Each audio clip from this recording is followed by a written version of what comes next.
There we are. Thank you for, Laurel, was that you who told me? Thank you for whoever told me to record. I can't keep all these things in my head. So just a couple of things right up front, just in terms of some admin. As you may have noticed, there have been some glitches in the course along the way, one of which is that the notes for session 5 are not complete, and we're trying to get the complete set of notes. If you're working just from your notes, you may notice that there were questions and things asked at the end of the notes that didn't have any correlation to anything in the notes. However, in the videos, there was a lot that was covered that the questions did answer, and we will update those notes, and I'll let you know when session 5's notes are updated. Also, section 6, module 6 is, for those of you who were way ahead and who did the quiz long ago, the quiz did not correlate at all to the course and asked you a whole bunch of questions that had nothing to do with the material. We took it down and we have updated it, and it is now back. Please just check that you don't have to redo it. Just go check that it's definitely ticked off for you if you've done it. I'm not sure if it reset it for everybody, that they now have to redo the quiz, or if it still marks you as having done it. So please go back and do check that. The other thing just to update you on is graduation.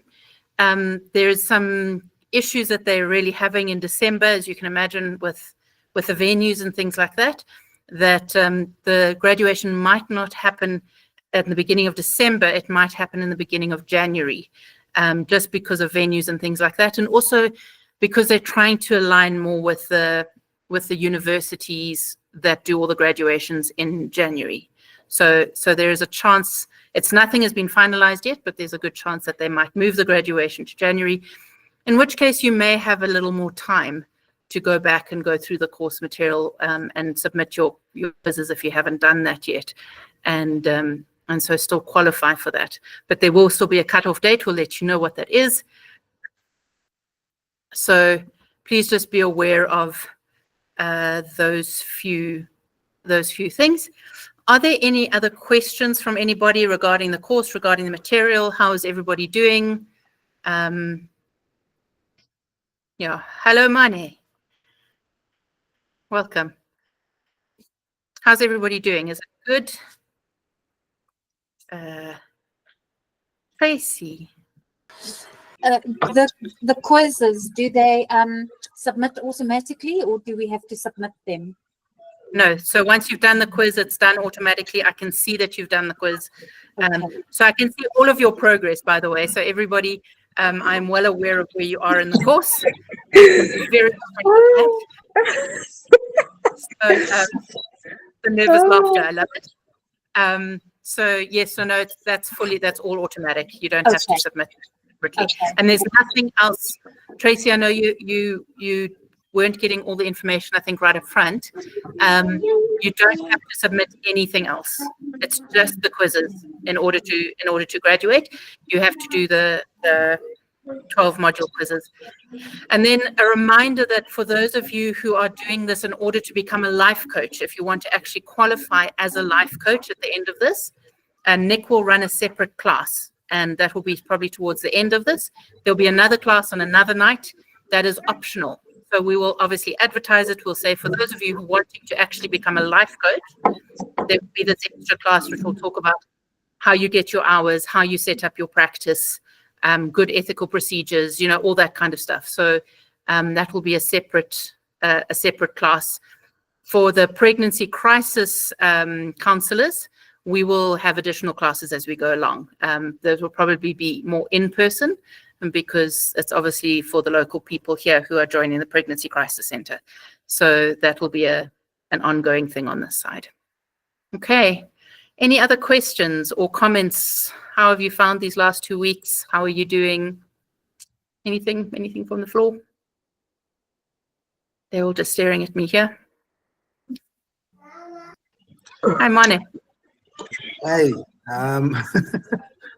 module 6. Yeah, no. Yeah. Showing me flames, eh? Flames. It's showing me flames, but yeah. I will hear what my colleagues here have to say about it. Yeah. So if there's anything I can say about Module 6, if you've been battling with Module 6, I found the videos, in fact, both for Module 5 and Module 6, I found the extra videos incredibly helpful. So beyond the actual teaching, you've got like the TED Talks and the other videos. I found those incredibly helpful, and they just kind of brought it all together and made it much clearer. So if you're struggling, I suggest you go watch those and maybe watch them more than once, because that really just brings it, I found really brings it together. Laurel. Yeah, I was just gonna, I think, reiterate. To be completely transparent, I just haven't been able to get through the content as I'd hoped, and so yeah, the bits that I have read through, my mind is a little bit all over the place. So yeah, I'm not sure how well I'm going to do tonight. No, that's fine. And tonight's going to be a little bit different. I'm going to talk a lot more generally about the material. We're not going to go through it step by step. I'm going to talk about motivational interviewing as a whole and so on, because we only have this first hour to actually get through the material. And then Nick is actually going to be coming in, and you're going to be doing practical exercises. You're going to be put into breakaway groups. I'll be working with the people here in the church, and that's why Nick is coming on, so he can kind of manage you guys and I can manage the people in the church.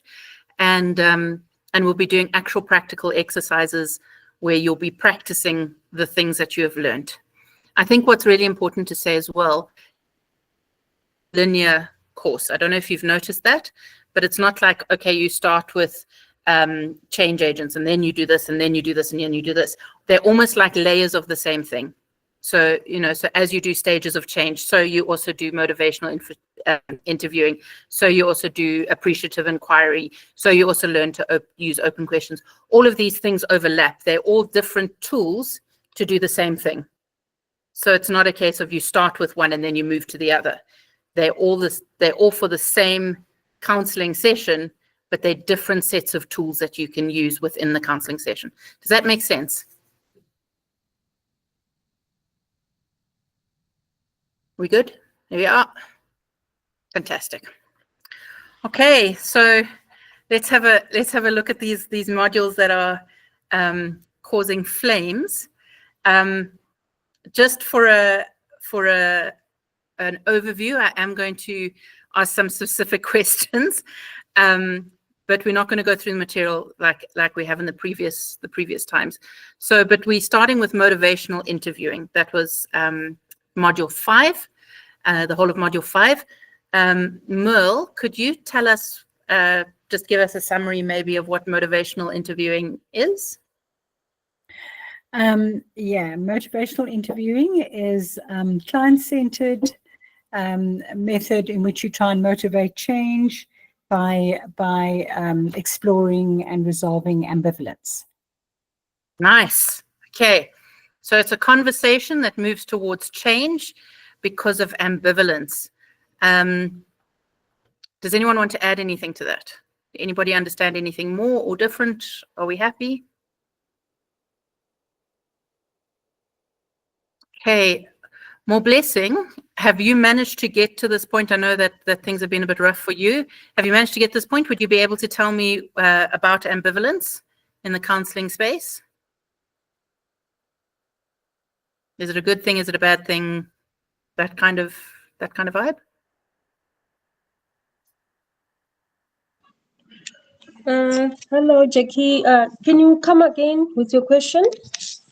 So we're talking about ambivalence in the counseling space. So we've said motivational interviewing helps to resolve ambivalence. What is ambivalence? Let's just start there. What is ambivalence?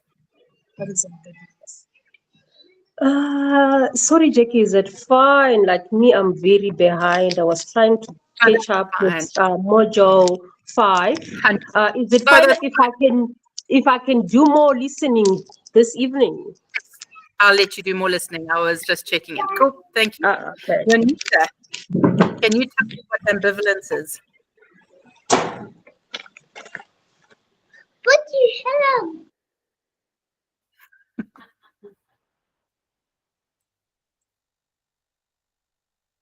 Yonita, are you with us?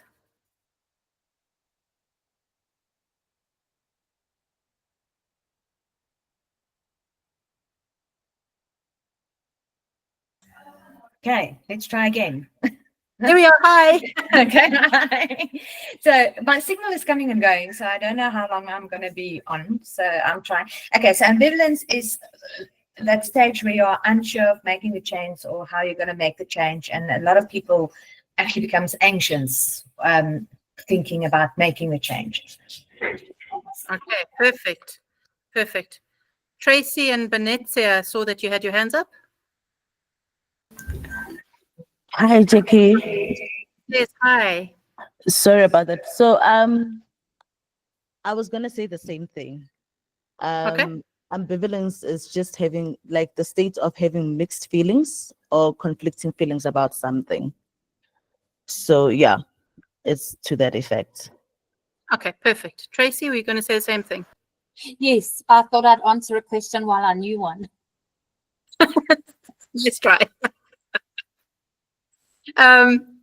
Okay, so ambivalence is the state that many people get in, and I think the important thing to know here with ambivalence is many counselors see it as resistance. So a client comes in, you've set a goal for them, they haven't achieved their goal because they're like, oh, I don't really know, and then it's dealt with like it's resistance, and that's a problem because they're not resisting, it's the anxiety, it's the overthinking that has caused them to become stuck. They don't actually know what they want. So Mane, since you love these modules so much, how would you deal? What are some of the things you would do if somebody's come in and they don't know they're presenting with ambivalence? What are some of the things you would do with them?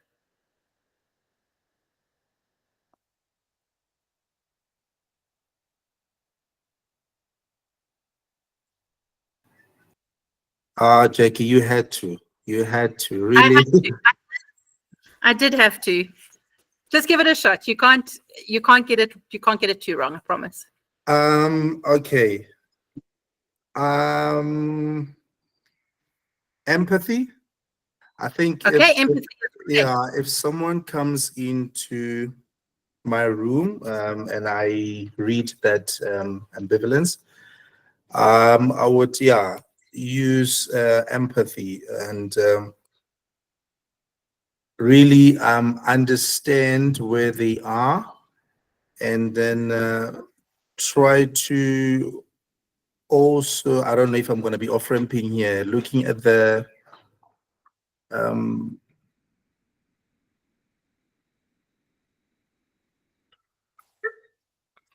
Yeah. well, I would say that, okay, let me just Empathy is great. You want to leave it there? I can ask the next person. empathy is fine. Empathy is fine. Empathy is great. And it's completely correct. Okay. So you respect the person, okay, and you empathize with their position. Okay, Tracy, what don't you do? Okay. You wouldn't challenge them. You would ask them open-ended questions, possibly so that they could give you more information. You wouldn't tell them what to do. You wouldn't advise them. I think just find out more about what they're afraid of, to connect with them rather than to push them away. Okay, so you connect with them, you don't advise them or tell them what to do. I like that.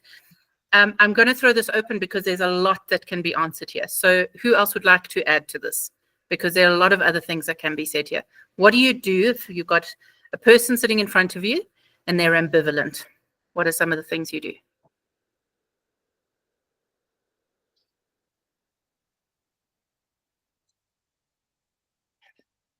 Sam and Claudia. Hi, Jackie. Hi, Claudia. So, definitely empathetic and but I think if the second or third appointment and they haven't done those things, I mean, would you go back and say, okay, let's have a look at those, where we were the previous time? and then maybe speak about those motivators and what had happened. Okay. So you bring across their motivators. I think it needs to be dealt with immediately in the first session, not 3 sessions down. So immediately If they had a goal that they were supposed to do, and then it was their second session, for example, and they haven't done it. Yeah. So you need to resolve the ambivalence that they're feeling. If that's the reason that they haven't achieved the goal, there can be many reasons that somebody wouldn't achieve a goal. Anyone want to give me some reasons why somebody wouldn't have achieved a goal? There are a whole bunch of them. Maybe they had failed before. They failed before. Okay, let's take that as one. So thank you, Mane. Laurel?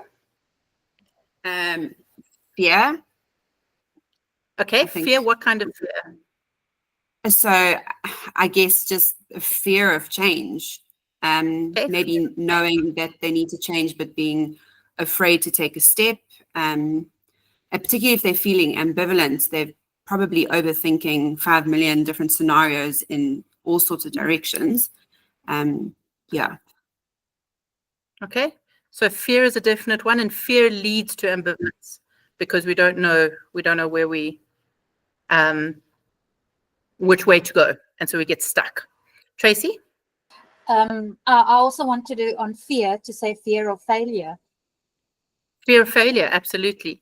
You know, and as we were saying, if you failed before, you don't believe. And if you think of module 6, and what I'm really trying to do is just bring a whole lot of things together. So I'm going to refer to other modules. But in module 6, we speak specifically to self-esteem and self-efficacy. The fact that you actually have to believe in yourself and you have to believe in your ability to do something. And if you don't have that, that can affect your achieving of goals. Okay. Anyone else? Why? Anybody here? Yes? Starting with struggling with yourself, you're uncertain. Okay. That next person will accept you for who you are.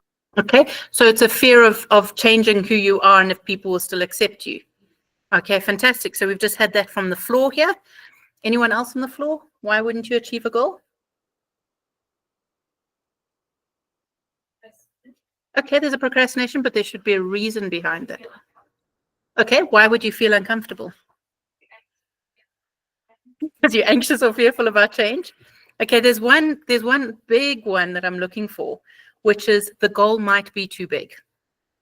Okay, so another reason that people fail at goals is you set something that was just too big. And so you as a coach would then look to break the bigger goal down into smaller goals. So maybe the goal was, okay, you need to go and tidy your house. And they come back the next week and they just went, I've done nothing. So you go, okay, maybe that was a bit ambitious. Can we tidy your room for next week? And maybe next week they come back and they go, have you seen my room? It's up to the ceiling. And I just looked at it and I just cried. You go, okay, can we tidy a drawer? Is there a drawer that you can sort out? Okay, and you basically keep, because what you're wanting, and we've said this multiple times through, what you're wanting is to have goals that are achievable. Because once they get one win, they're often motivated for the next win. And so what often happens, so the tidying the room is great, once you've cleaned one drawer, you go, oh, I'm right here, I might as well do the next one.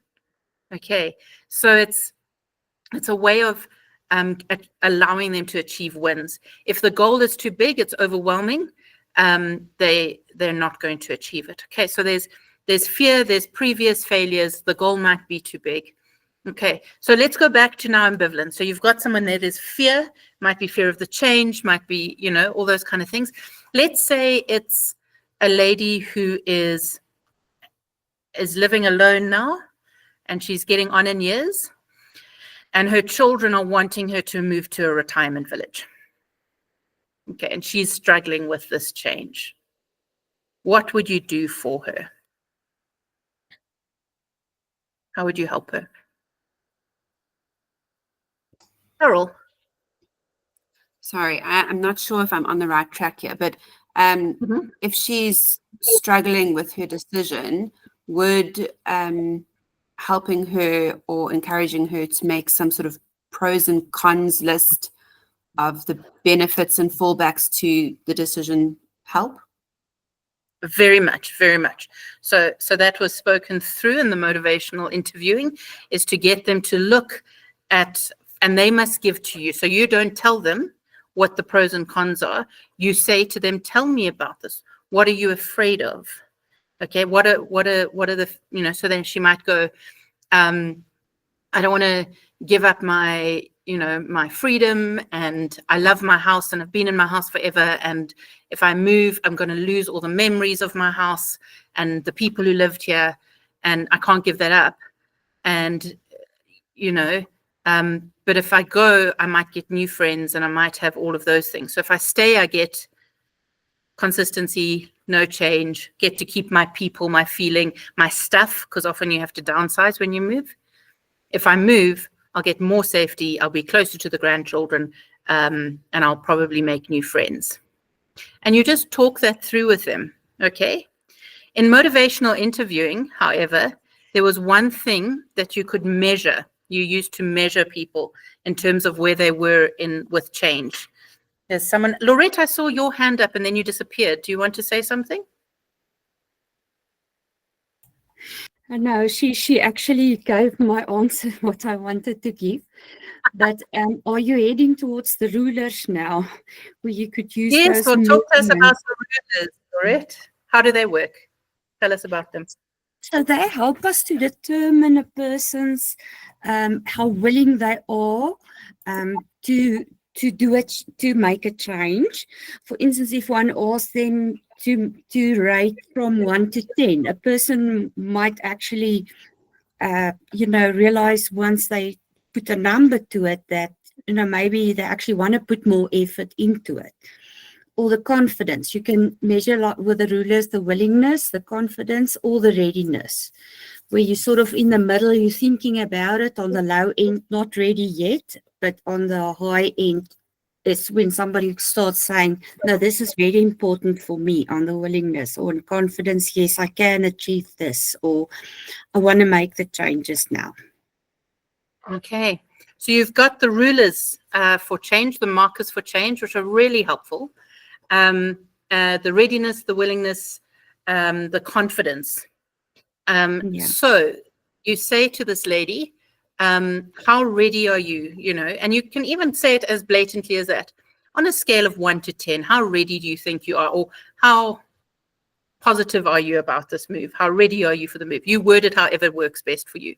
And she goes, well, I think I'm about a 7 in being ready to move. What would you say next? And Laurette, I'm asking for other people now. I will just hang on. Let me see if other people want to answer. Sam and Claudia? I recall from the videos when, then you would positively affirm them and say, well, 7 is quite high. Sounds as if you're very, very ready to move. Okay, so that's the first thing you do is you reaffirm them. So you go, wow, that's fantastic. And you reaffirm them even if it's a 4. And you would say to them, sure, well, 4 is not nothing. There's some willingness here. Whatever it is you speak, remember the positive. You use the positive way of responding to that. So that's the first thing you do. What would be the second thing you do? What would be the next question you ask? Moira. Yeah, I think you also need to sort of ask them why they didn't choose a higher score or why they didn't choose a lower score. Perfect. Perfect. Well done. So the very next question, these rulers are so lovely because they actually give you almost a step-by-step guide of how to do this. So you ask them to measure their readiness, you affirm their space, and you encourage them in that. And then exactly that, you ask them, you say, sure, 7. Why did you choose a 7 and not an 8? Or why did you choose a 7 and not 4? You would feel your way into that situation. But you basically, what you're doing in that moment is you're getting them to articulate why they feel that way, because the numbers are almost arbitrary. One person choosing a 7 wouldn't be the same as another person choosing a 7. So you wanting to know what it is in their mind that tells them that they're a 7 out of 10 in terms of readiness. So you would choose either higher or lower. So wow, a 7. That means you're almost ready to go. Why were you not a 5? And then they'll say, well, actually, because I've thought about this And you hear how they are convincing themselves. You're not doing the convincing. They're not telling themselves why they're at a 7. You can also then, the next step would be, well, what do you think would get you to an 8? What do you think you need in order to move up the scale? What would bring you to a point of being an 8? Let's say you've got somebody like that and they say they're a 3. And when you ask them, what do you think will move you to a 5? They go, no, I don't think I'm going to move to a 5. Michelle, I haven't heard from you this evening yet. Do you want to have a go at what would you do if somebody says I'm not moving to a 5?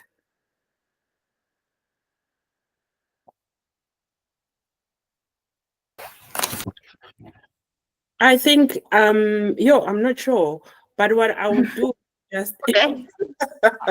I would definitely just engage further and ask, okay, if you are saying you can't move to a 3, maybe just to get an explanation why that is, because I think that would then direct how we move forward.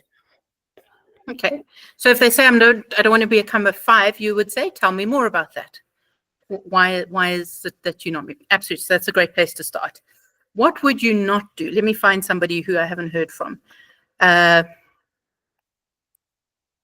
has not spoken to me tonight? I'm looking through my list. Tristan, let's pick on you. What would you not do if somebody goes, well, I don't want to move to a 5?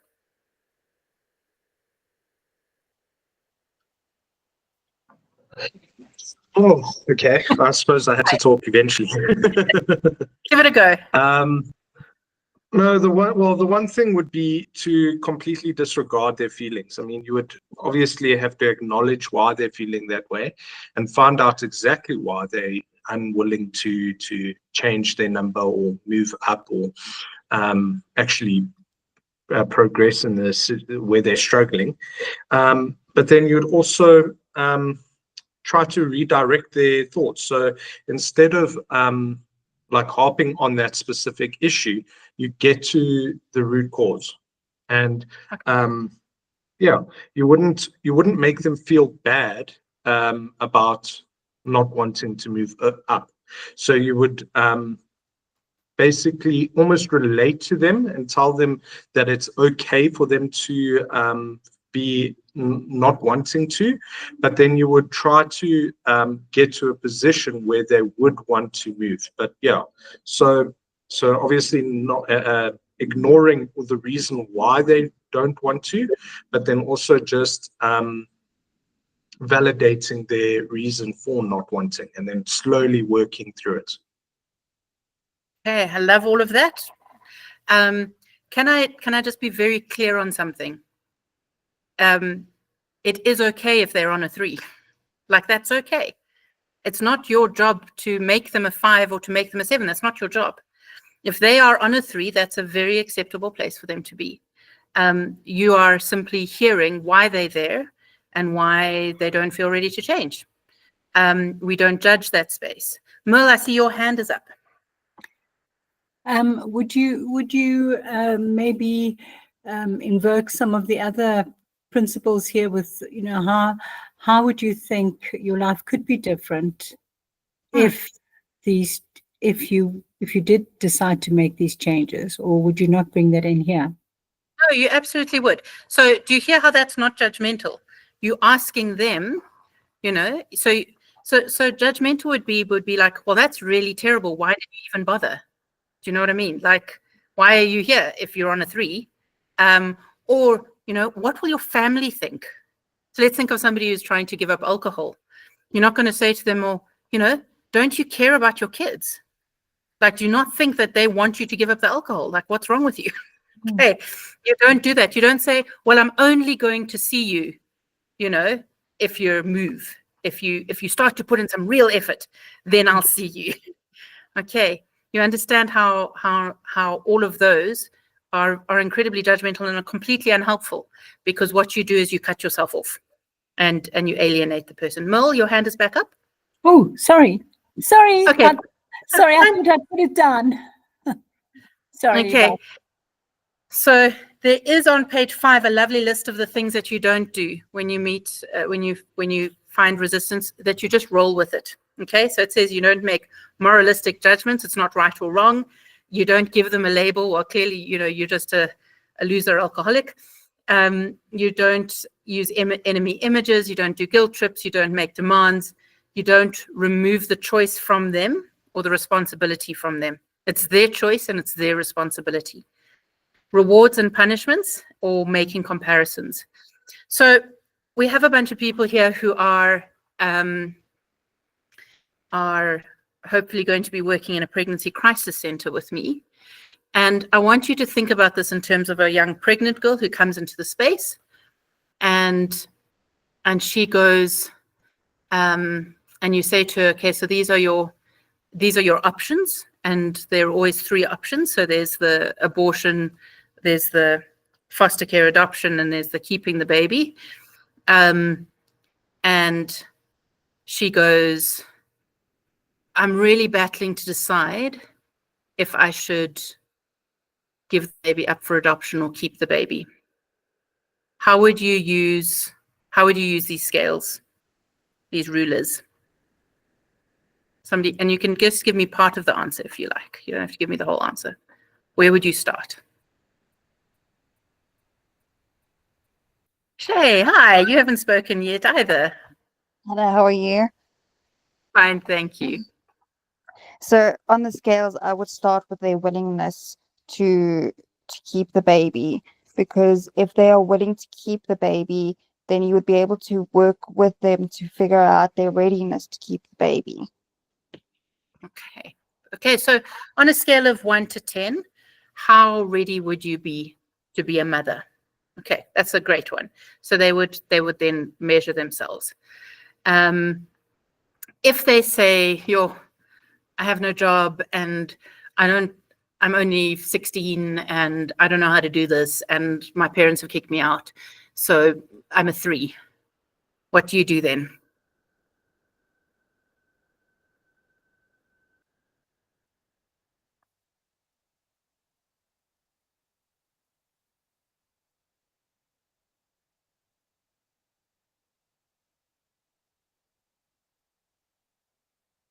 Tristan. Well, first of all, you would acknowledge their feelings and, like, obviously say, it's okay for you to feel that way. And then I think you would explore that a little bit more. So you would say, okay, why do you think that your parents would kick you out? Or why do you think your parents would be not supportive of that? And you go down that road with them, and you basically just find out more exactly why they chose to say they want to adopt, and then why they want to give their child up for adoption. Okay, so I love that. So the next thing you do is you explore that. So again, you would go, why do you think that you picked a 3 and not a 5 or not a 7? And then they'll say to you, well, these are the reasons I'm not ready. And they'll lay those out. And then you can say, this, what I'm hearing from you, because then you reflect. Okay, let's bring in another thing. We reflect back and we go, okay, so what I'm hearing for you is that you don't feel ready to be a mom. So then on a scale of 1 to 10, how ready are you to, how do you feel towards giving the baby up for adoption? And again, they can then explore that, because maybe they're a 2 on that. Okay, and you can see how now we're ambivalent, because now we've got the same scores on both. Okay, so then you start exploring that. Okay, so why are you a 2? No, because I can't possibly give my child up, and things like that. Then you can move into things like open-ended questions, into positive reframing. Okay, let's imagine your life 5 years from now. What are you seeing? What is the best future you could see for yourself at this point? If you could have 3 wishes right now, what would they be? You see how all the things kind of link through. And you would start to explore that. You would do pros and cons. And you would journey with them. remembering that there is not a right or wrong answer here. Okay, we have to keep that. This is their choice. And so we have to simply guide them to help them make the best decision for themselves. The minute you start imposing a choice on them, you are then responsible for that choice. Does that make sense? Yes, from here. Yes, yes. We've got some yeses. Fantastic. Are there any questions with that? Lorette? I just wanted to mention that, you know, we've heard this from the beginning that one should not impose your own ideas. And I think I heard you say there's 3 choices, but, you know, this girl is saying, I don't know yet if I want to keep the baby or give up for adoption. So there's actually, you know, she's already made a choice, like a third of the way. It's now between 2 options. And Yes. I think it's very important to always remember that, you know, it's not necessarily the best choice for everybody to just keep the baby. You know, sometimes it's a very unselfish choice to actually give up a baby, you know, and put the needs of the baby first. So I think it's very important not to let our own, how we would have handled it, come into it. So you may notice I did that quite specifically where I took abortion out just because I heard. and I did that quite intentionally because that's such a contentious issue and I don't think we need to get into it now and we could go down the rabbit hole for the rest of the evening. And so that's why I just took it out. But it is good to notice. And if they said, well, I can't decide if I'm going to give up for adoption or keep the baby, you can actually praise them and go, wow, but you made a decision that you're going to carry this baby to that's incredibly brave, you know, and you affirm them of where they're at already. So there's a constant affirming of what they have already achieved because that's an achievement. They've already eliminated one option, and one of the hardest things for us as a pregnancy crisis center will be to manage those who do choose to go the abortion route. And again, that's not a failure on our part. What we get to do, which is a beautiful privilege, is offer them other options, which they didn't have before. If they still choose to make that choice, that's their choice. And we have to respect that. Does that make sense?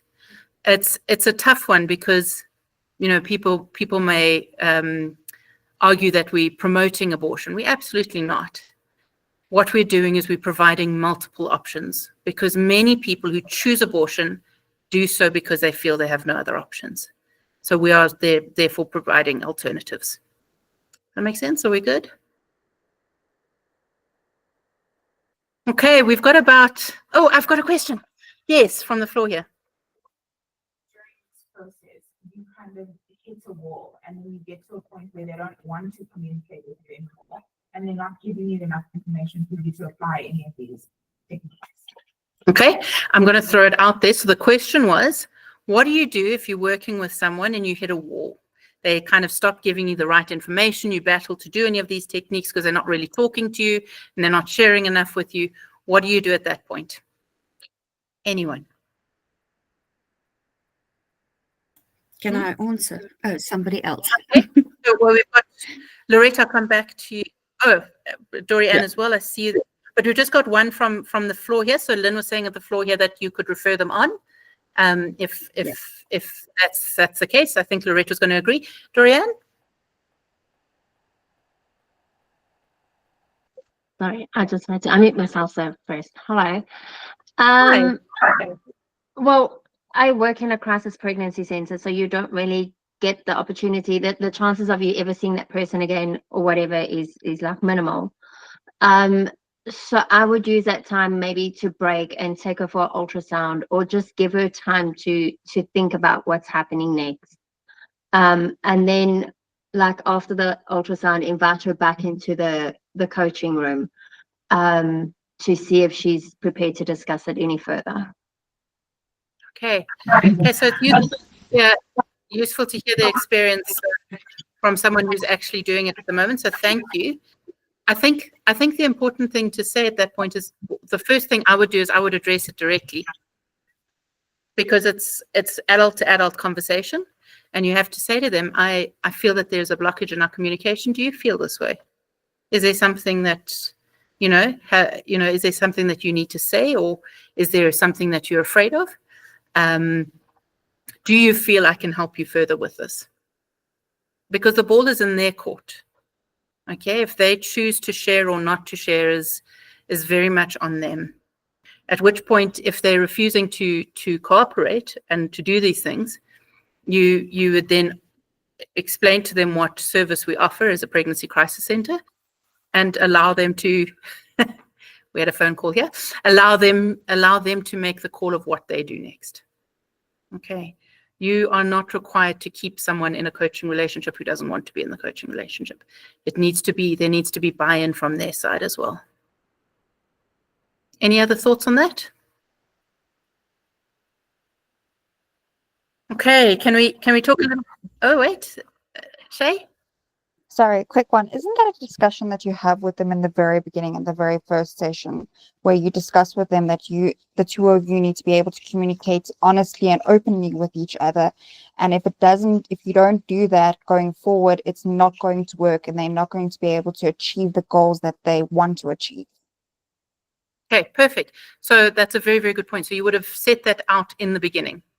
Negotiate the counseling relationship. You'll very much say, this is what I am here to do. This is the conversation we are going to be having. This is your role. This is my role. This is how this will work. So right up front, you've put that out as how it's going to work. And then from there, if they don't, if they're not showing up, they're not willing to share, I would very directly say, okay, so one of the things we agreed was that you would share openly with me. I'm struggling to follow your line of thinking here. Is there directly, is there something that you need to share? Is there something you're not saying? Do you feel this coaching relationship is going to help you, and how do you think it's going to help you? Remember, you also want to leave it open for them to respond. How do you think this relation? You could even ask them the simple question of, how do you think our relationship is going? How is this coaching relationship? Is this, how is this helping you? Not in a judgmental, how is this helping you? But how, and even look back. Okay, so we've met 3 times. How has this helped you so far? What have you achieved so far? And pointing them to the positive things that have been achieved. Okay, does that help for Ash? Yes. With permission. Okay, so we had a question from Deanne here on the floor saying, you can still give them information, right? So that you do with permission. So let's say you've got a lady who walks in, she's pregnant, she doesn't know what to do and things like that. You do all the initial connections, all those kind of things. You decide if there's going to be a coaching relationship going forward. And then they are actually, there's a beautiful booklet that we're going to get hold of, which has all the options kind of laid out in writing. And you will then say to them, would you mind?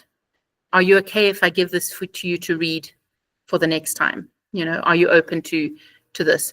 If you're talking to them about so you've got the person in, they're saying, I don't know what to do, I'm pregnant and blah, blah, blah. You could very easily say to them, well, what options have you thought of? What have you thought of so far? And they might go, well, I don't know, because I can't keep this baby. Okay, so keeping the baby is one option. Are there other options that are available to you? So, and then once they've laid out the options, you could then say, those are some really great options. Would you mind if I added to that list? Because I think I see 1 or 2 that maybe you haven't seen. So it's always with permission. You can add information to the list. Does that make sense? Is everyone good? What about if she chooses an extreme one, like a person? That's it. You have to accept that. So the question is, what if she chooses the abortion? Then that's her choice. And what we do, just in terms of pregnancy crisis, is we show her safe places where it can be done. But it's her responsibility to carry that out. So we simply give her safe options so it doesn't become a backstreet death. And then we also advise her post-abortion counselling and things like that. Shay. So if they've chosen abortion, is it still your journey as a life coach to help them to that stage where they get to the abortion, and from there you recommend them to go for abortion counseling there afterwards? So you invite that. So you'll say to them, okay, these are the places that you can do that, or would you like me to give you places that can do it safely? Again, you can do it with their permission. And then you say to them, if you would like, you are welcome to come back and we can talk through the implications of all what has happened and your experience of it, and we can journey together going forward from that space. So you invite them back. You don't insist, you don't tell them to come back. You simply give them the information and then you invite them to come back if they want to continue the conversation afterwards. And that's where we would bring in things like contraceptive counseling and things like that afterwards. Okay, I'm just really aware of our time, so I'm going to actually move on quickly to Module 6. Module 6 talked about with the main focuses of Module 6 were self-esteem and self-efficacy. Gladys, I haven't heard anything from you today. Would you be able to tell me the difference between self-esteem and self-efficacy?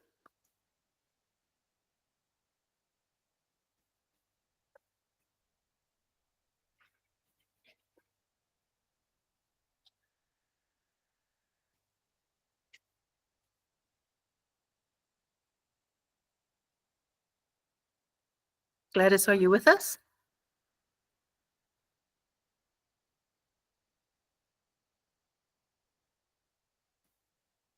Okay, I'm not sure Gladys is here. Moira, would you be able to tell me what's the difference between self-esteem and self-efficacy?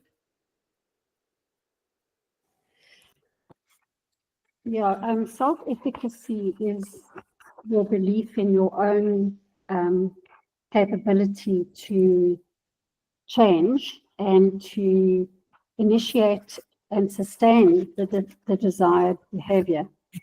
And then self-esteem is more to do with your feelings and how you feel about yourself and your self-worth. I think I've left something out.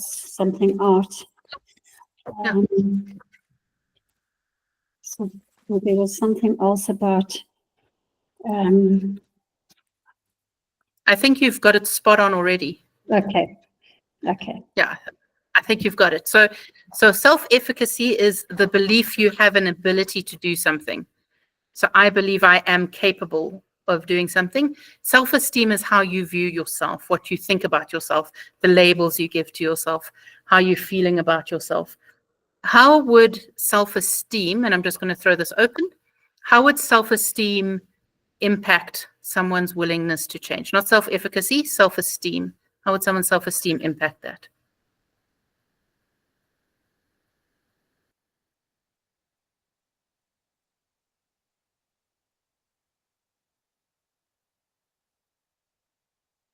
I think, Tristan, you were first, and Dorianne will come to you after that. So your self-esteem would be, let's say if it was you had a positive view about something that was negative in your life, you would be more stubborn to change that particular thing in your life. Whereas if your self-esteem about a certain thing would be low, you would have a higher chance of actually wanting to change, if that makes sense. Yeah, that makes sense. So your view of yourself regarding a specific aspect of change. Okay, so it's whether you like or dislike that particular part of yourself that you might want to change. I see that. I see how you've gone there, Dorianne. I was going to say that if you have a low self-esteem and you might not believe that you have what it takes to make the change. So sometimes you've got to build your self-confidence and know who you are to be able to make a change in your life. Okay, I love that. Okay. Perfect. So if your whole life you believe that that everybody's told you that you're a loser, and that some people, you can even hear it in language sometimes. People go, oh, I can't get anything right. How willing would that person be to change something?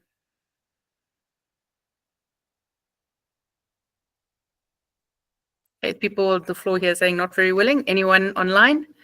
How willing would somebody who believes that they can't get anything right, how willing are they to change?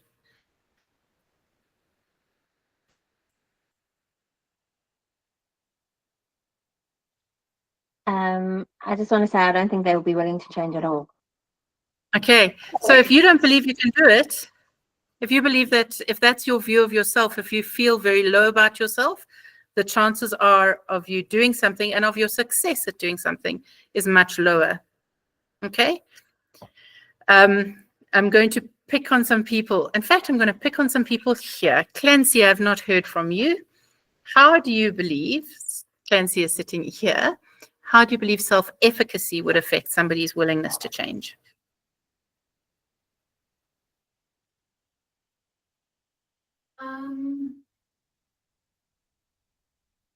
It will definitely affect your willingness to change, because if they don't believe that change, then they're not going to be that willing. Why bother?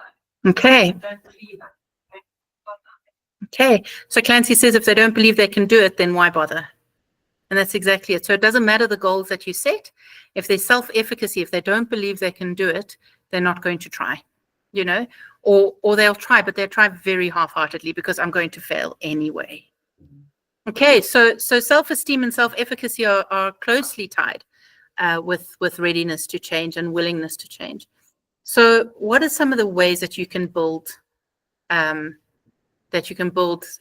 self-esteem and self-efficacy? There were a whole lot given in the chapter, so you can give me any of them. Just give me one at a time. Anyone. What are some of the ways you can build these things?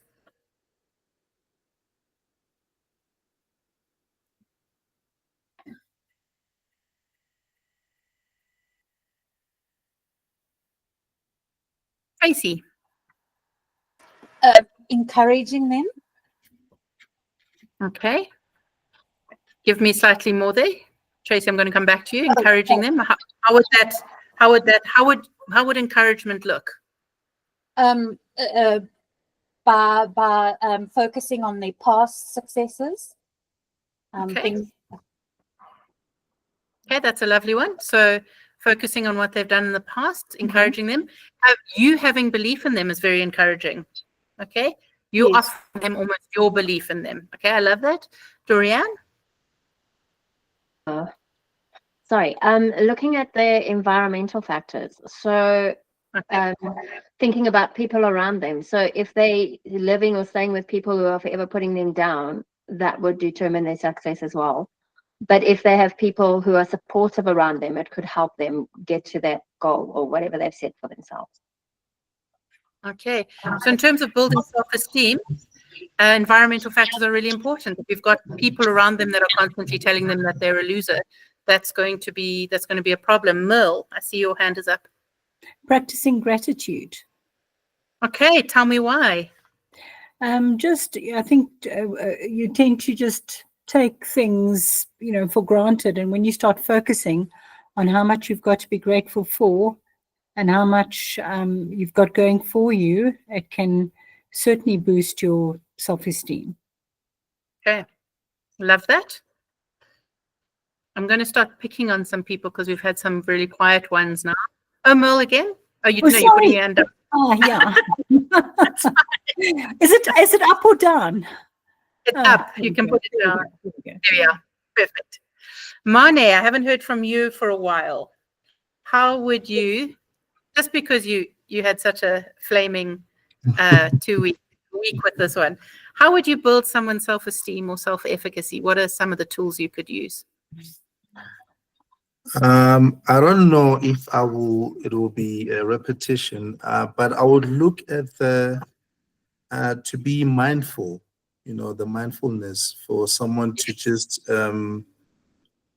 be mindful of their surrounding, and taking things step by step, not chewing on everything at the same time, in that kind of way. Yeah, taking things step by step, and then be mindful of your surrounding. Okay, no, that's great. So mindfulness. If you start to, Casey, is that you? Did I see you here, Casey? Yes. Hi. Hi. I was gonna say seeking positive role models, like surrounding them with people who inspire them and stuff. Okay, why would that help? Are you spot on? Why would that help? Hold on. It's okay. If anyone else wants to jump in, why would having positive role models help?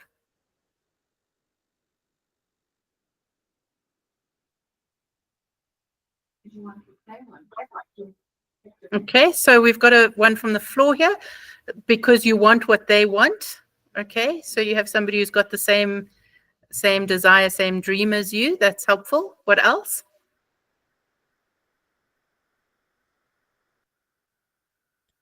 Michelle, I was going to pick on you anyway, so I'm glad you're chatting. I think that role models confirm that whatever you want to achieve is possible. Therefore, when you see someone doing it, it therefore improves your self-efficacy, because then you'll believe that it's possible. Okay, that's stunning. So just believing that it is possible is huge, because sometimes these things seem way out there and completely unachievable. And to go, oh, that person is not so different to me, and they've done it, can be absolutely huge. So well done, Casey and Michelle. Anything else? There are a whole bunch more. What else can you do to help improve? Tracy.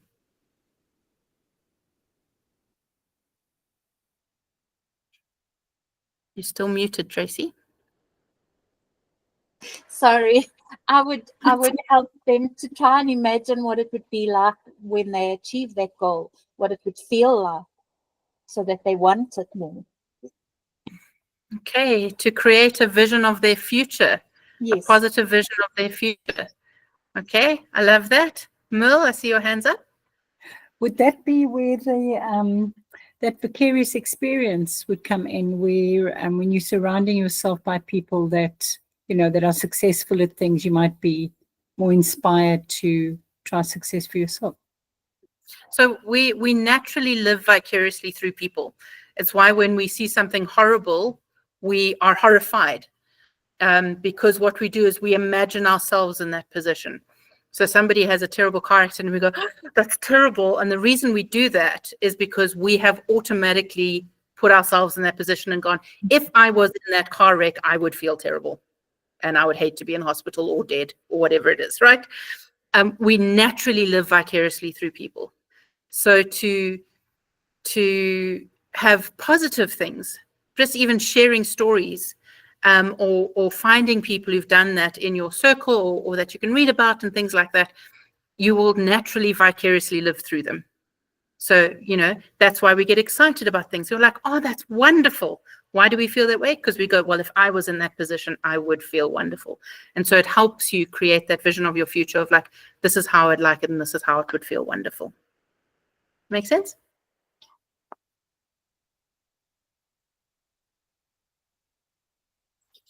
Does it make sense? Is everybody there? There we are.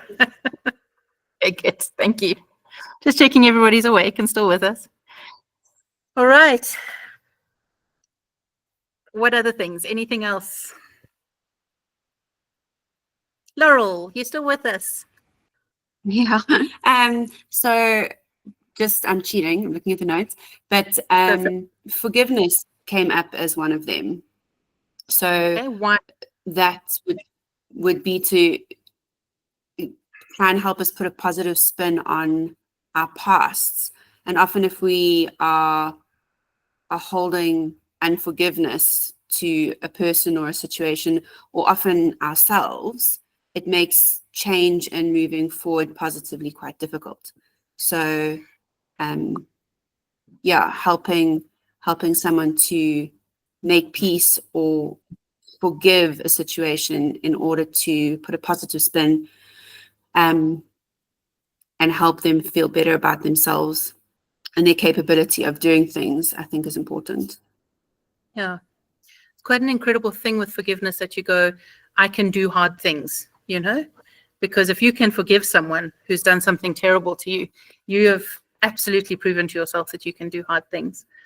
But, you know, the other things that forgiveness gives to you is it helps you move out of victim mentality of, oh, this was all done to me and it wasn't my fault and it's so unfair. Whereas when you forgive, you're taking responsibility for moving forward. And again, the power is given back to you. When you have unforgiveness, you've given the power to the person who's hurt you. When you forgive, you take the power back and you say, it's now my responsibility to move forward because I have, you know, I've forgiven them. I've let them go now. Okay. Vanessa. Hi, Jackie. Hi. So, Can you give me 1 second? I've just got a call coming in from Nick because he should have joined me. I'm just trying to get him in. Give me 1 second, Vanessa. Hi. Are you battling to get in?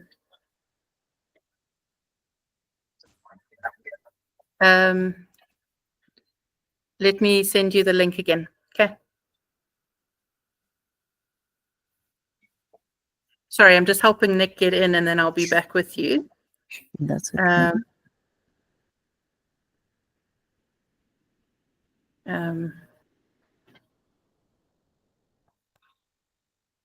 Give me 1 second.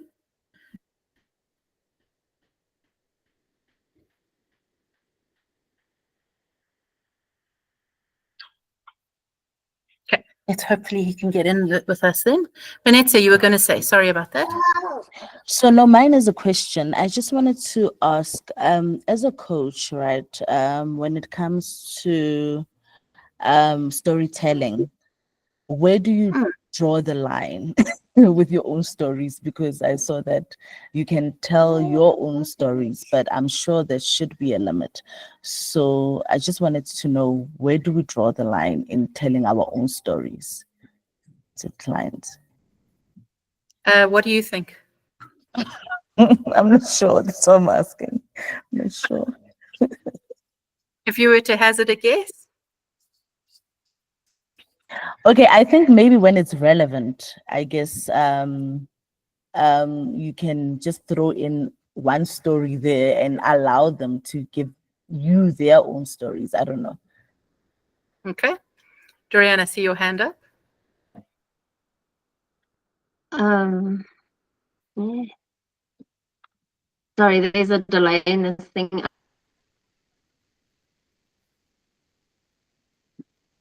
Unmuting me. When I did my training, I was always told that you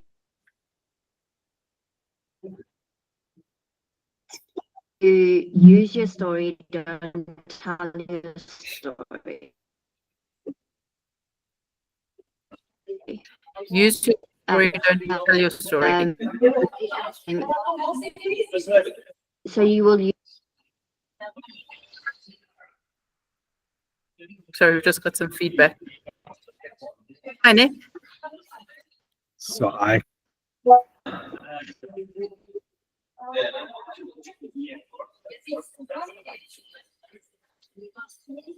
Nick, can you hear us? Nope. I'm just going to mute him for a second.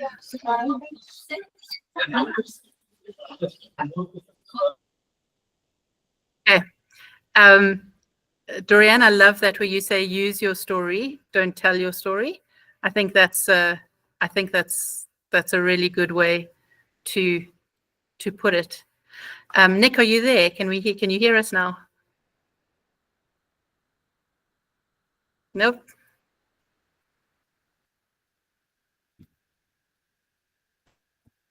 Can't hear us. Nope. Okay.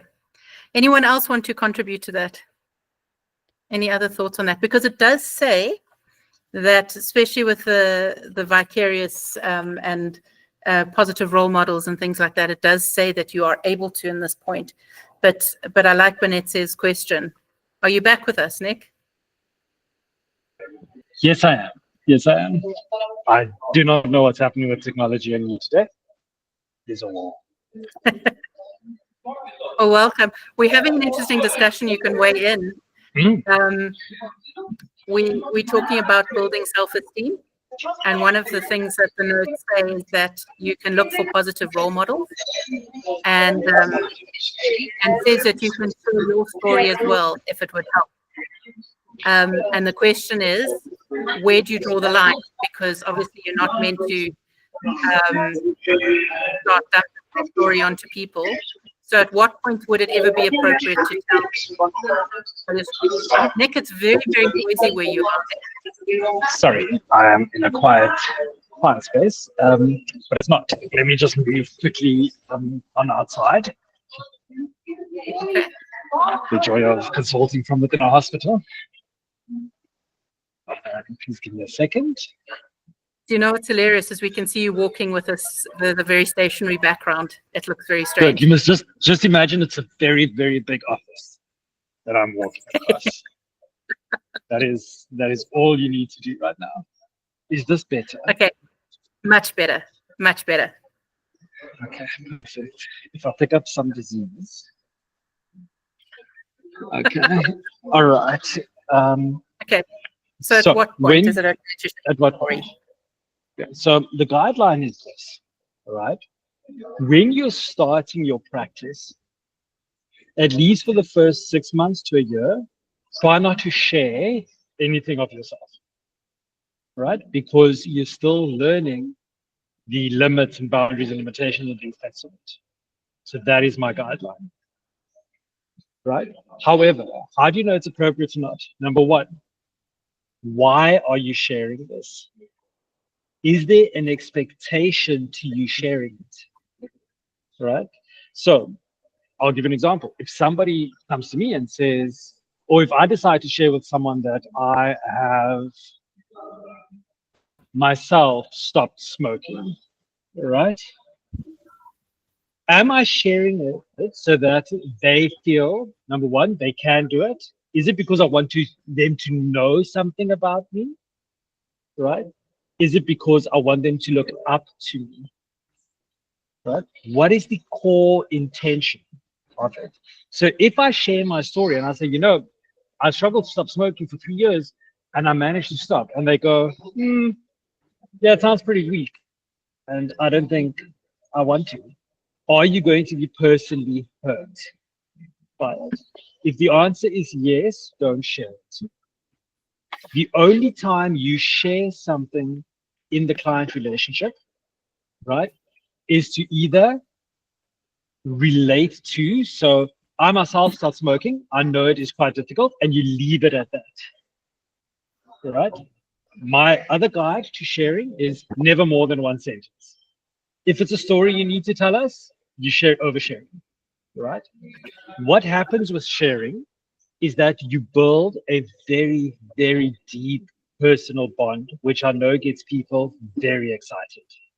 It is terrible, right? Because you become responsible for the change, right? So you can share, but as soon as you cross that line where we're sharing personal things about our lives, then it's group therapy, right? You are no longer able to remain completely clear in this situation, right?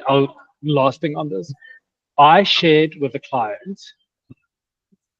What did I share? Do I ever share? I did share last week. I'm trying to think where it was. I'd said something like, at this workshop, I learned ABC, right? Would you like to try this technique, right?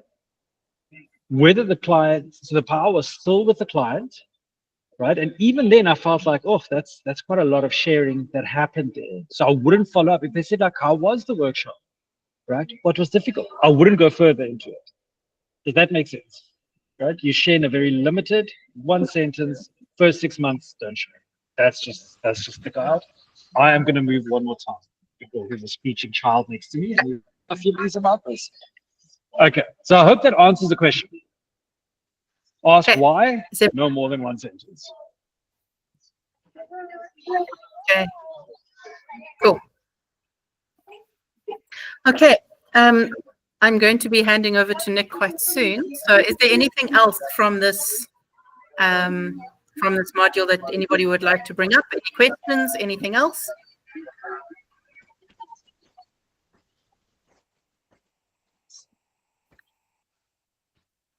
Anything here? Are we good? Gladys, hi. Are you with us? Hi, yes. The internet keeps kicking me out. It's just a comment, it's not a question. I find this session today, even though we are not over yet, very helpful that you were referring to our notes and also practical examples about the actual thing of this pregnancy, the crisis pregnancy. How do you say it? Center. You got it. Yeah. Yes, it really helped, and especially with that ruler thing as well. I was not aware how it works, but you really explain it well with the others as well. So yeah, it really helped a lot. Fantastic. Thanks, Gladys. Okay, Nick. Are you in All a quiet right. space? I am. So in the middle of a parking lot. It will settle shortly. So, firstly, let's just lay out what's going to happen for the next bit. We're going to practice, do some practical work as such, and there's a few ground rules. Number one, the expectation is not that you know how to do this. You are not expected to perform amazingly, right? You're not expected to know anything new. Your expectation is just to practice, right? This is the safest place for you to make mistakes. And if you're not willing to make mistakes now, you're going to struggle in practice, okay? Number one. Number two, we're going to be navigating two spaces today. We're going to be navigating the head space from the knowledge you have and the action space, the heart space, if you want to be a bit cheesy about it.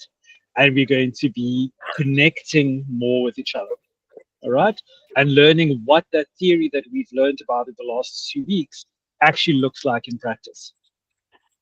Okay, so let's just start by, if you're seated, put your feet on the floor, relax into it, right? You can just find out where your body is, breathe deep into your stomach so that you feel it expand and retract.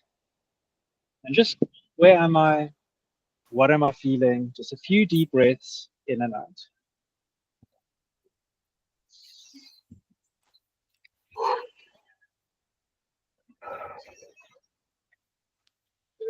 Notice any tension you may have. If your head is racing because it's absorbing information, give it permission to slow down. Where am I? Where's my space? All right. Ready? Come back to the room.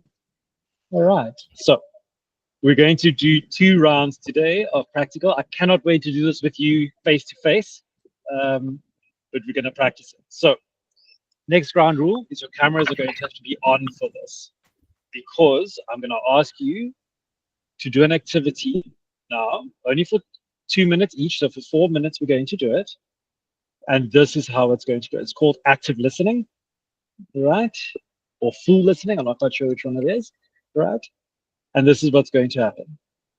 I'm going to split you into breakout rooms. So it will be you and one other person in that room. You're going to set the timer for 2 minutes, right? If you have a phone next to you, time it. You're going to make sure you're nice up and close to your screen and you're comfortable, right? You're going to take 3 deep breaths while looking each other in the eye.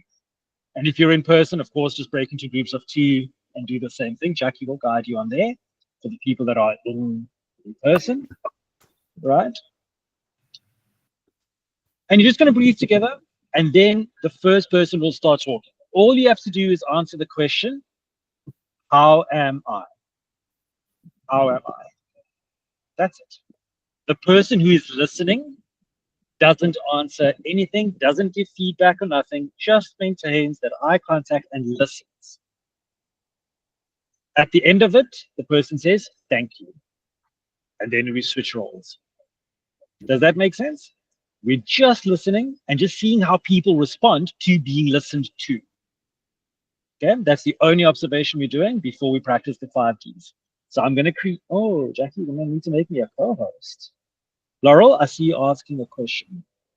Sorry, Nick. No I problem. am going to struggle with that. I Okay. am in pitch darkness. I don't have any electricity. And so, Okay. yeah. Well, that's instead of going someone to be, fell into the abyss. all right. Is there somebody else who is in a particularly dark space right now? Not emotionally, just physically? No? Okay. Well, whoever's going to end up with Laurel, good luck. You'll be speaking to the abyss. It's good anyway for her to sit and listen, right? And it's good for you to look into the abyss. Okay? It will work out either way. Fortunately, she can't make eye contact, but that's fine. It's the listening that's quite important. Trust that she's looking at you through her screen. All right. Jackie, have you made me a co-host? Or will you create the breakout rooms?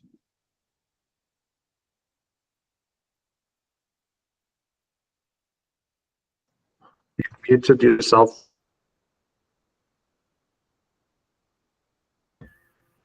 I've done what everybody else does. Okay, now I've created the rooms. Can I go for it? Okay, so 2 in each room. Let's go. Yep. In 4 minutes, we end the room and everybody comes back. All right, let's go.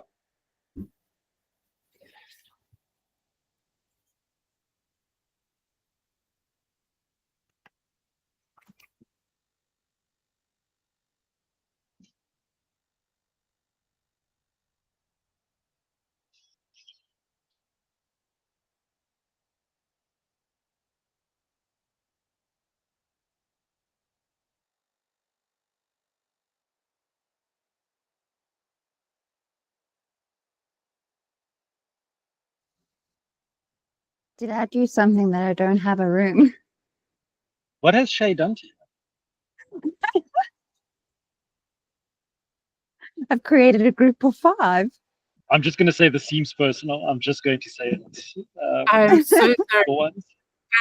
Nick, I've made you a co-host. Can you see what I've done wrong? Because I put Okay. everybody in rooms. Let us see. I'm going to work with the people here. Nick, is that okay? That's perfectly fine. Oh, wait, people have disappeared. So it's just E and me.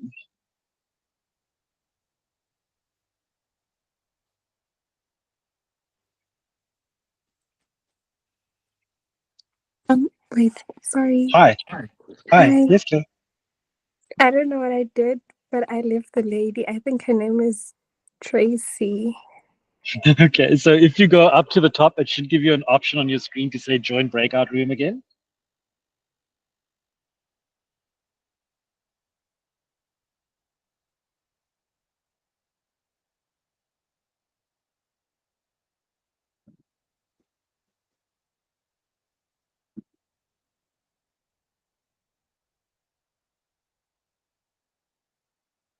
Okay, it seems like everybody's in.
Time more blessing.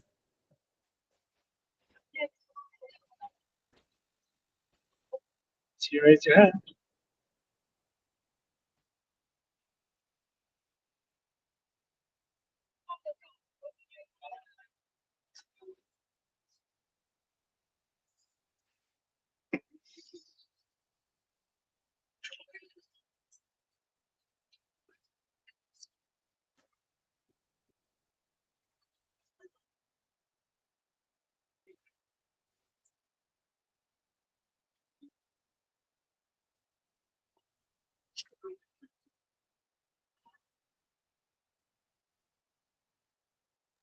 Jackie, are you with us?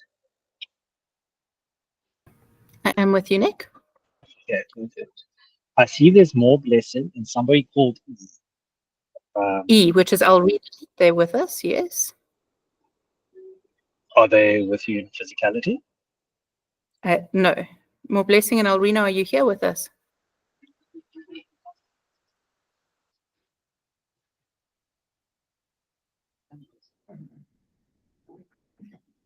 Okay. Oh, you are here. There we are. I've got thumbs up from both of you. Ah. Oh, and Sam and Claudia. So people have, I think they've done the exercise and they're leaving their groups. Oh, it's I possible. haven't ended. Okay. It's very possible. Okay. Okay. Have you, guys who are joining us, have you completed the exercise? Is that why you're back? Okay, Okay, we're just going to perfect. wait for everybody else to finish. Whilst we wait, Please. Moira, if you could click the little microphone, unmute yourself. How was it being the listener? Yes, I actually found it quite easy because I think Lillian was very honest, and I could also relate to a lot of what she said. I think we both had the same things in mind. So yeah, it's sometimes a little bit difficult because I did try to butt in once. So maybe that's not a good thing. I don't know if that's what we are practicing here, is to just listen. Just and not say anything until the other person is finished. It can be quite challenging, initially, especially in your case where you could relate. Yes. And it's a very different thing because you are instinctually driven to add.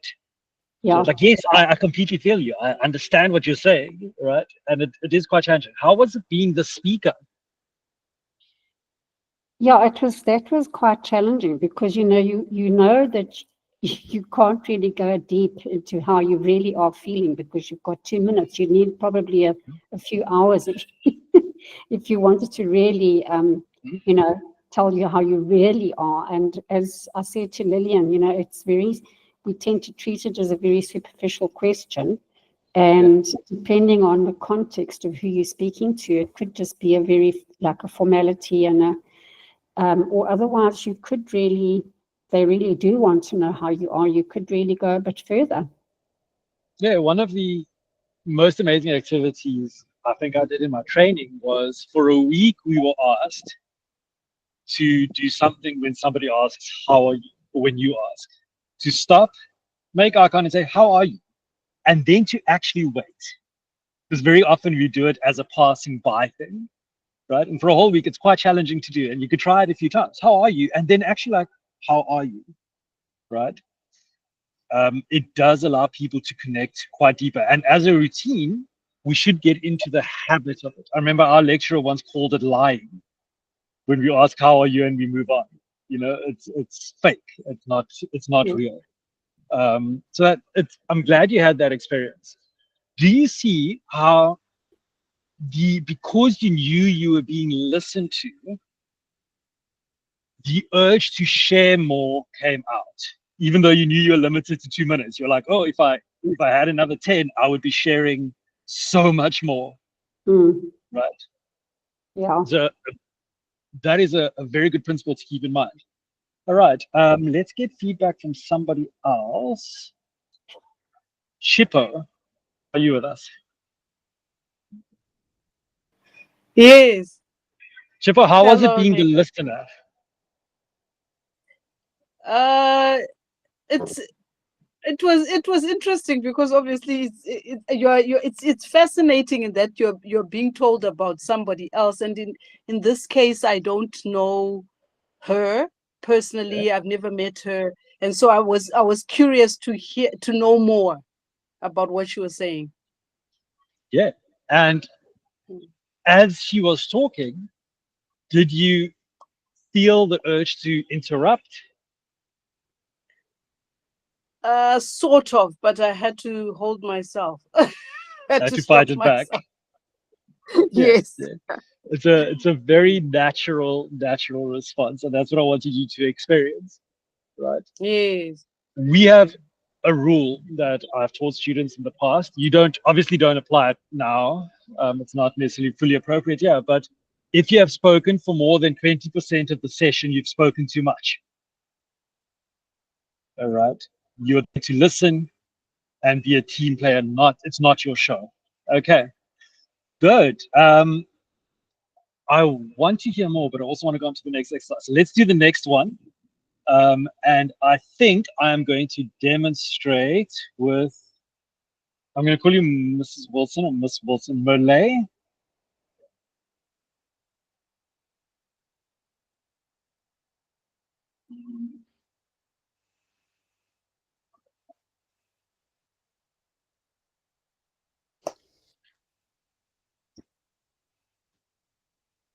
Or are you with us?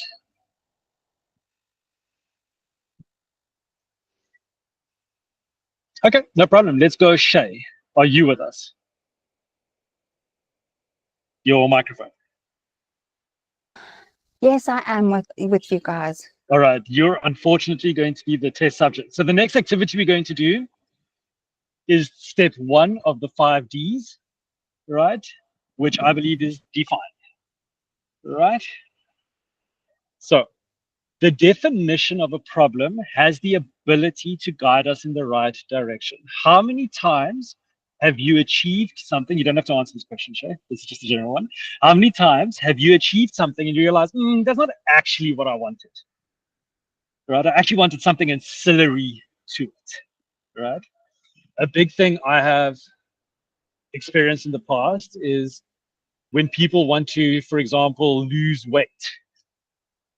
Very often, they don't want to lose weight for losing weight. There is something behind it. And they don't manage to lose the weight, for example, because they're not addressing the core issue. So one thing I want you to keep in mind is your subconscious brain is very, very, very powerful. It knows what you want, and it is designed to get you there as quickly as possible. So if you say, I want to be able to go on holiday, right? I want more money. Let's say that's your goal. I want more money. But subconsciously, your desire is you want to go on a holiday. Your subconscious brain goes, wait a second, we can get to a holiday quite easily. We don't need more money for it. We can do this, we can do that. So your goal is to get more money.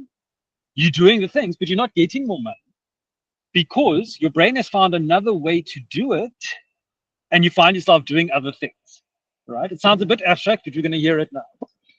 So defining the problem is very important. For people working the pregnancy center, we all quickly fall into the gap of the problem is going to be baby or child or seed related, right? The problem you might be addressing might be slightly different to that. And by addressing the actual core problem, you are more empowered. That's actually your job, right? I'm going to posit that 80% of people that I've come across in sessions don't actually understand the core motivation of why they are there. They think they are there for something, but they're not. But once you touch that core, things move very quickly. All right, so let's practice. First step to define, we're going to ask why 4 times, right? 4 or 5 times. All right, so you are asked to come with something you want to change or a habit you want to adopt. Am I right? Yes. Okay, unfortunately, you're going to be the demo for everyone once again. All right. Okay. Shay, what would you like to change? Well, Or what I would like to adopt is that I would like to get back into a gym routine. perfect. This is a perfect selection. All right. Why? Because I want to feel better about myself. Why? Because once you start feeling better about yourself, you start feeling happier within everything that you work to achieve for. Why do you need to start feeling happier? Because it impacts my everyday life. Why does it impact your everyday life? Because if you aren't positive and you aren't happy, then you're looking at life on the darker side of things. And I want to look at life on the brighter side of things so that I can shine, so that my light rubs off on that of others. Okay. Last question. Why does your life need to rub off on others? Because it's like a ripple effect. Once one person's light starts shining, you find that you can help somebody else and their light starts shining, and that continues onwards. Yeah. Do you see what happened there with Shay? Shay came in and said, I want a gym routine. We could have proceeded with that and said, okay, let's find a time, let's find a space, let's make some goals. We're going to go to the gym every day. Let's go. She leaves, she goes home with a program plan. In reality, the core motivation there is she wants to be a positive influence on others so that she can change the world. Yes, gym is one of them. All right. Her core motivation is I want to be more in a more positive space. So now the discussion could be, if I wish to go with it, is all right, we will do the gym, but I notice that the core thing here is you want to be positive. Where in your life are you positive? How are we going to change that? And then it all fits together. The reality is, Shay, that going to the gym won't make you a more positive person necessarily. Right? I know many gym people who are, I am a bitter gym person. Right? I'm not at all positive when I'm at the gym. Right? So, do you see how you can holistically see a problem because you've defined? So, Shay, if I had to say, do you agree with this definition? We are going to work on a gym program and we're going to work out how we can include more positivity in our day to day. Does that sound like a problem you're willing to engage in? Yes. Right. There grows intrinsic motivation. You'll notice from her body, her neck moved into a stiff position. She looked up, right? These are all signs of what we call heightened awareness. When you speak to the frontal cortex of the brain, their eyes move up, the neck moves up, right? And it tells you that you're touching a core value. All right. Without getting technical, let's do this. We're going to split back into groups, right? And your job is going to be present the problem. Ask the person to give you the problem in 4 words or less. You are going to ask why 4 or 5 times, and then you're going to summarize the problem that it touches back at them, like I did with Shane. Let's just do step 1. All right. Do we all understand? Are we good with that? Yes. Okay, let's do it.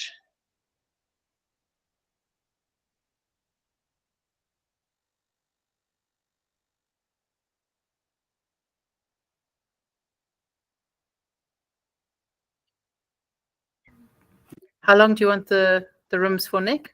You know what? Let's give it like 3 minutes, 3 or 4 minutes. People can exit and come back as soon as they're done. Yeah. For 3 minutes.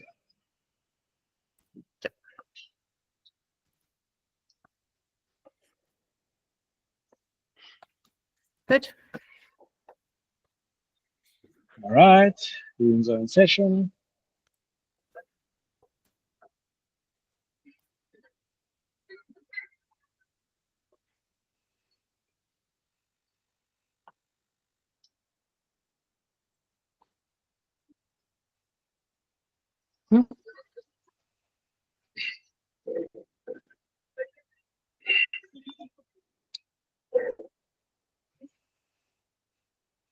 Dorian, why are we not in a group?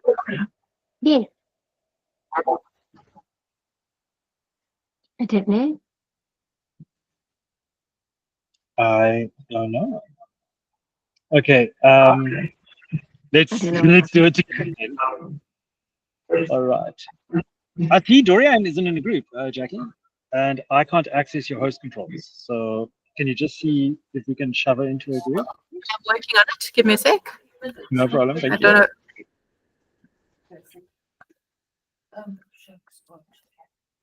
It says that she's assigned to a room. Is there a assigned button to there room. to push her into it? I'm trying. It's not letting Okay. me. Okay, It's no not problem. letting me Dorian, drag her. we can do it together. There we All right. go. I've got it. No. Okay, perfect. People find their rooms very quickly once they have to work with a facilitator. I try. Probably just came up. Yeah. More blessing. I see you with us as well. Do you not have a room?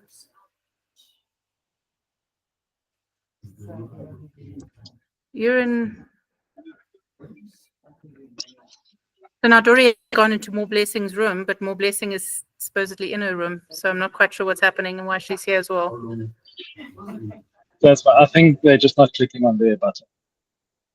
Okay. Yeah. Sorry, I've been managing the people No, no, here. that's perfectly fine. It's perfectly fine. Cool. Oh.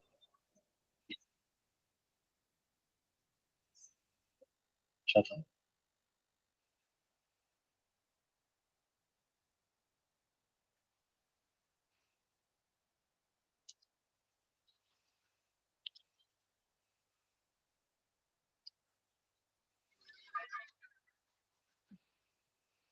Can I ask you quickly, are there people in the main hall seated close, maintaining eye contact, doing all the costume stuff? Good, good, good, good.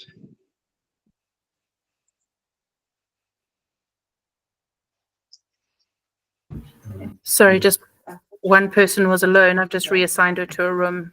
She's just joining some other people. I'm hoping she'll go. Michelle, if you're with us, I've just reassigned you to a room. You should have another room to join now. Okay. Okay, have you got another notification to join a room? Not yet.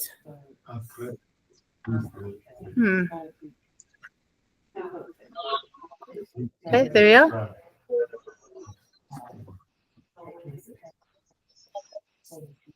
Well, it's going to end in 15 seconds, so that's fine. Okay, I'm going to disappear and do my people here for a second, okay? No problem.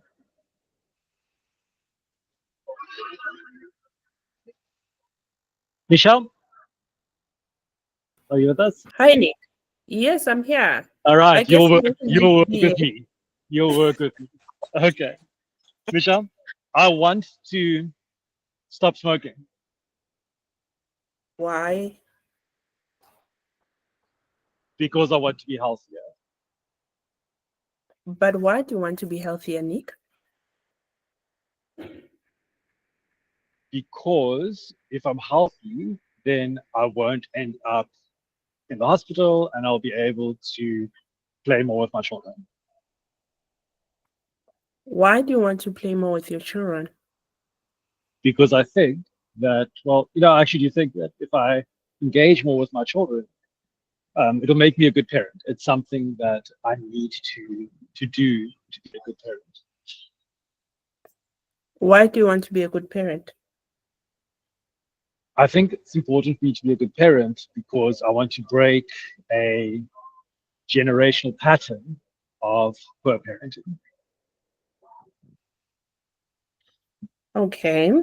So from our conversation, what I could gather is that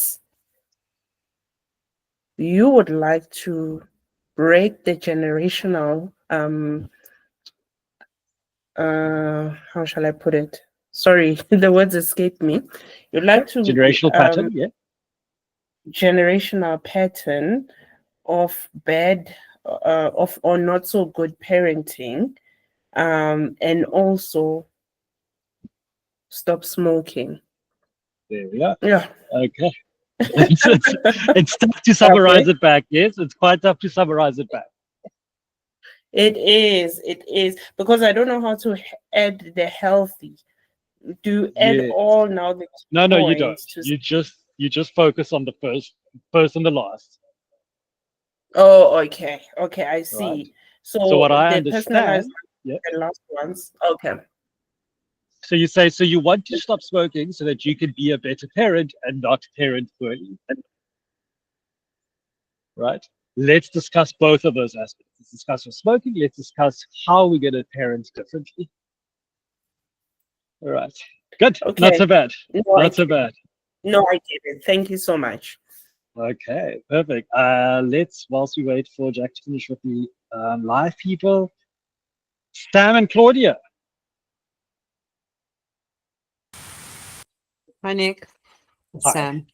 Sam, thank you. I was about to ask. Okay, Sam, who did you work with? I work with Gladys. Gladys. All right. Miss Trudeau. Okay. Firstly, what is the problem she presented? That she would like to better, or the problem was her diet. Her diet. Okay.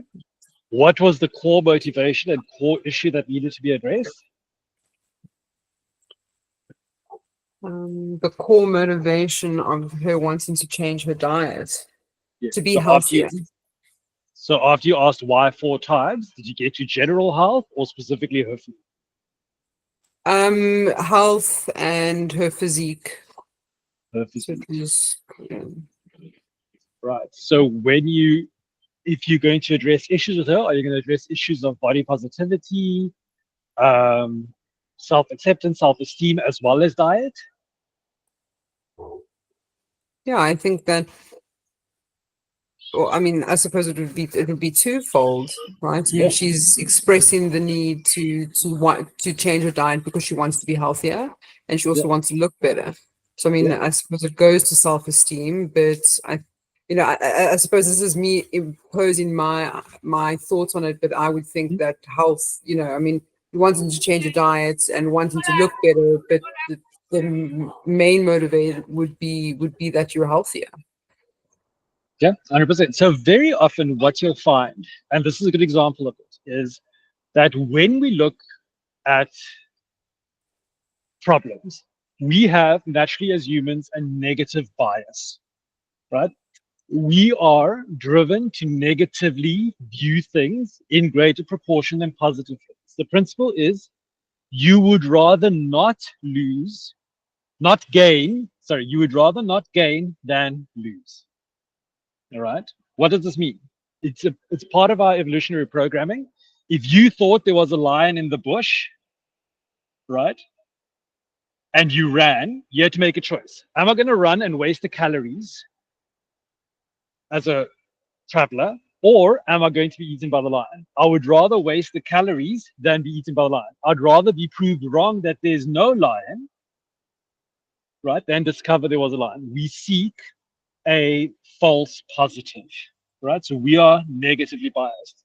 What that means is when we have a problem, right, that we perceive we have, we split it into one big thing that we think will change everything else. All right. So, for example, somebody might say, I want to improve my diet. The diet has become the fixation point. But the actual results they are seeking is feeling more comfortable within their bodies. Or for me, it was being a better parent because I don't smoke and that's why I can run after my children. All right. If you fixate only on the big problem and do not address the core, you're going to miss a lot of it. So let's put that into the pregnancy scenario. If somebody comes to you and says, I have this problem, I have fallen pregnant, right? The issue very rarely is the pregnancy. The issue very often is something related to it, but we believe by changing this, we change that, right? We seek the false positive. Right? So the problem might be that you don't know how to raise the child, you don't know how to do something. Maybe you just are not prepared for a child. right? However, by solving the ancillary or the core base, you develop something called intrinsic motivation that comes through, because now they want to, because they can see it's linked to everything else. The other human instinct we have is to isolate problems and join positives because of our negative bias. So when people speak about problems, right, they will usually focus in on one big thing, one thing that is the cause of everything else, right? Or is the core root of everything else. If they're looking at positives or sharing positive things in their life, they'll usually link it. You know, I'm a good listener because of this, and that person's also a good listener. We want to share more positive and isolate more negative, right? And it becomes overwhelming. Also, if you set a goal designed to just meet the presenting problem, and there is a time for that, if you're just meeting the presenting issue and not the core issue, you're setting yourself up for failure, most likely. Right? If your brain can work out an easier, better way, it will do it and it won't tell you. It's done it. You will just struggle to meet your goal. Okay? All right. I see that there's 6 minutes left, Jackie. I'm not sure if we should do another activity. I don't know if that's wise at this point with the feedback. Let's just get some more feedback in on how it went. Banetse, are you with us? Hi, Nikki. Yes, I am here. Hi. All right. Who did you work with? Who was your victim? With Chipo. With Chippo. Okay. What did Chippo originally present to you? Actually, it was the other way around. I was telling her my problem. Perfect. Yeah. Perfect. What did you present originally? So I told her that I wanted to read more of the Word of God. Okay. I like it. When you answered the question why 4 times, did you come to a realization? And if so, what was it? I came to a realization that it's deeper, I guess, than what I initially thought. Yeah, I think Okay. that's the relation. What Yeah. was the deep motivation? That I actually I said to her that I want to see my purpose being unfolded because I'll be more aligned if I read the word. Yeah. Okay. Now, how do you feel when I say, let's work on being more aligned and feeling the word? How does that make you feel inside? More positive. More positive, right? You almost feel like, yes, that's what I want to do. Yes. Yeah. Right? If I say, right, let us work out a routine to get you reading the Bible more. How does that make you feel? It makes me feel good because I think we are working towards a goal. So, yeah. Right. It makes you feel good, but there you have to focus on the goal. Do you see what happened there? Yes. It's almost like, yeah, I have to do it. I want to do it, yes, but I'm not getting the same tone of you from you saying, I want to be more aligned. You're like, yes, I feel positive, I feel motivated to do it. The other one's like, I have to do it to reach this goal, and I do want to do it. Obviously, no one's going to say they don't want to do it. Right? Do you see the slight difference there? Yeah. Right? If I come to you, again, I'm stuck on the smoking thing, and I say, I want to stop smoking, I automatically feel like, I have to. I quite enjoy it, but I have to. When you frame it as, I want to learn to be able to play with my children better, I feel a push inside of me moving me to do it. And then you as a coach, your job is 90% done. Right? Because you don't have to build that intrinsic motivation. Just from step 1, your work is already done for the motivation or inspiration to reach the goal. All right. That's me for 2 minutes. I would love to hear more of this. It's such a pity we can't go on, but I think we'll do the next step thereafter. It's a good practice. For this week, can I ask you, please, let's do the activity of listening when people say, how are you? Right? When we ask, how are you? To stop and listen. Do it 3 times. How are you? No. How are you? And stop. Look at them and ask. Get into that habit. Become the weirdo in your friendship circle that actually answers that. Right? And get into the habit of redefining and asking yourself why 4 times. Ask yourself as many times as possible. Be a 2-year-old in this regard. Right? Why? So that you can start seeing the themes that play out in your life, right? And you become very adept at being able to pick out this is the core. And you'll be surprised at what themes come up over the week that we try and address from different angles without actually going to the core.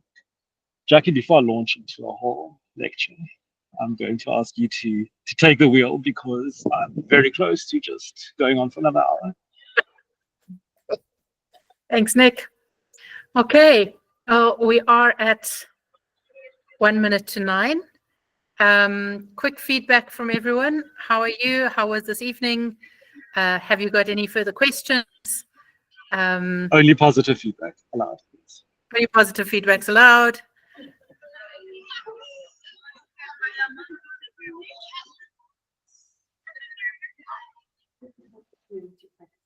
Okay, someone from the floor here is saying it's good to put the theory into practice. Anyone else? Say again? I'm getting thumbs up from the room here as well. It's very, very deeply meaningful. Can I take a moment and close in prayer and then we'll say goodbye? Let's pray.